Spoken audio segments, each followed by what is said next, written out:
Hello everyone, my name is Imake, or Emin as you guys know me, and I'm here with another video from Tom Clancy's The Division. So today I did something that was quite unconventional, not something that I usually do. I watched The Division stream, and I don't know how I started watching it. I think I was just on Twitch. I was watching Marco's stream, and then somehow I was like, I wonder what's going on The Division stream. And you know, Emperor, I think that's his name, Emperor Camper, something like that. He was in the he's the community guy that does the streams, and out of nowhere Terry Spire shows up on the stream, and it just became real out of nowhere. So if you guys listened to my last video, I was, you know, talking about the state of the game, how I was a little bit disappointed with the way Massive and the guys there didn't even, you know, address what was going on, about, you know, what the community was actually concerned about. And, you know, my deal was not, you know, we need to nerf something. My entire premise was they just needed to say something and talk about what was going on. And today on the stream, that actually happened in a much more, let me say, detailed way than it had happened in a long time. And so I think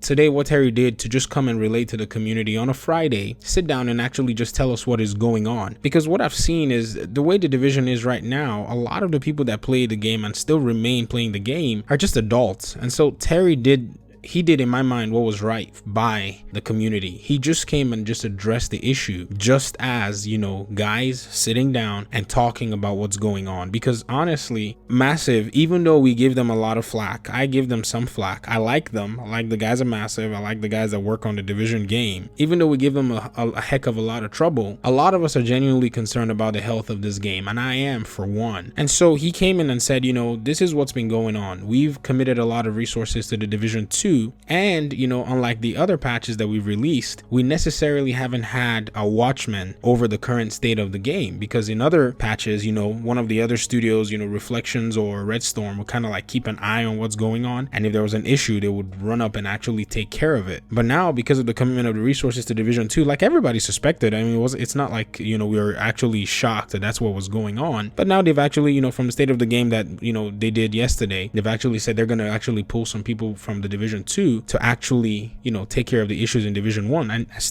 Terry said, they want to keep their commitment to what they said, that they will keep supporting the Division 1 game as long as people keep playing it. Yeah. And he admitted, is it going to be expensive? Is it going to be very difficult? And he said, yeah, it might pose some difficulty, but the team is actually up for it. The team now has a community that's actually behind them. And so, yes, it may be tough. The relationship may be rocky, but these guys are actually, you know, adults. They know that this is part of life. And so that's why I was a little harsh on, you know, their State of the Game 101, because I do expect a lot more from Massive. Because a lot of people are saying, you know, their commitment to the community is one of their, might be something that will work out in their favor, but this is something I'd seen from a long time ago. And in my last video I said it. I said the reason I like the guys at Massive, even though I you know, I'm vocal about some of the things I don't like if they do them, is from all the way from like patch 1.3 or 1.2. Something happened within the community, and the way they responded, they earned my respect a long time ago. They make mistakes, they're human beings, but that's not to say that, you know, our relationship is not going to stay real. And so I really enjoyed and I really appreciated the way that Terry actually address the situation today, and how he just came out and just talked about the stream, about, you know, all these issues in the stream, and, you know, addressed a few things. Nothing confirmed, so I'm not gonna give you any speculation. I like to wait for, you know, data to come out. If I'll speculate, I'll speculate on something that, you know, if I'm wrong, what do I have to really lose? So I don't want to speculate on what changes they'll make, but I'm thinking, you know, and here I'm going, speculating, girl, speculation incoming. I'm thinking they're probably gonna tweak the showstopper and the way it interacts with Striker. I don't think they're gonna touch Striker, because Terry did say he does like Striker in PvE. So I think Showstopper is probably gonna take a hit, and I think that's a better ground to be at. Now, another thing that I wanted to, you know, just quickly put out there is, this is the trend that Massive is setting, and I need to give credit where credit is due. And I've said this many times. I think it just went unheard. Everybody was, you know, it was in the midst of complaining about a whole bunch of stuff. But this is the trend that Massive is setting, listening to the community. I know a lot of other, you know, gaming studios are saying or trying to do this, but they're not being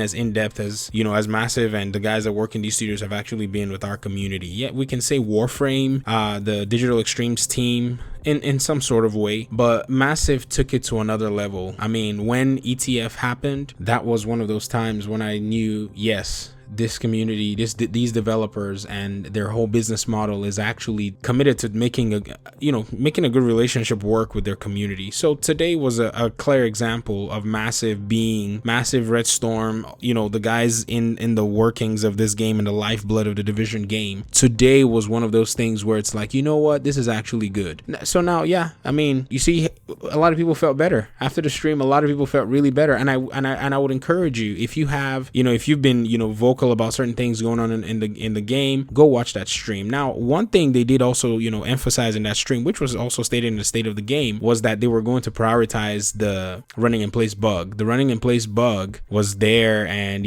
they admitted, we got it 4 months ago, and they said, we just didn't prioritize it. But now, that the community has been super vocal, we're just going to be straight up and say, okay, this has come to our attention because we've gotten a lot more complaints, and it's been vocal, or MicroStyle's done a video, all that good stuff. We're gonna look into it. We're gonna start working on it. And so there we have it. That's the Massive that we know. Now, yes, a lot of people may have their issues left and right, but this is the only thing that's actually, I think, one of the only things that's actually kept me committed to actually making videos for this game and engaging in the community and investing in its community. I'm playing other games right now, and I made a video saying that, yeah, we're gonna explore some other games, but that's just for the 200. It was when I said it's about when we were at day 200 before the release of the game, 200 and something, sorry. So whatever day countdown we have from now till the Division comes out, I'll probably be playing some other games coming up, but my mind is still going to be set on the Division. And I just wanted to also put something out there. One of my subs that actually asked me to do a video about brand sets and gear and all that stuff, and the reason I haven't done that is because I don't want to do 2 videos about it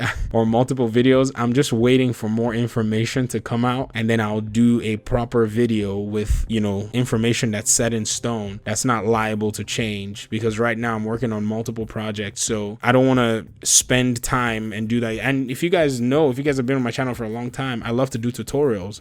I love doing it. Like, I don't know if I'm the best at doing it, but I just like doing it. So I have some tutorials for the legendary missions that I first started doing. I have build videos as well. I love doing build videos. There used to be a time when I used to do 20-30 minute build videos when I actually start from scratch, which is crazy, but I enjoy doing those things. So I'm not throwing that away. I just want the information to be set in stone, and then my goal is to try as much as possible to expose that to you guys and have you guys be in the know. So that's pretty much what it is right now, and I appreciate you guys as audience. Thank you very much for listening and watching, those of you commenting, and if you haven't subscribed, please do so. And if you're a subscriber, can you please hit this YouTube bell, because my wife's a sub, and sometimes my videos that I released days prior will show up like 4 days later on her feed. So something is really going on with this YouTube algorithm, man. It's crazy. Anyways, that's my spew for now. I guess I'll see you guys in my next video. Thank you very much once again, and peace.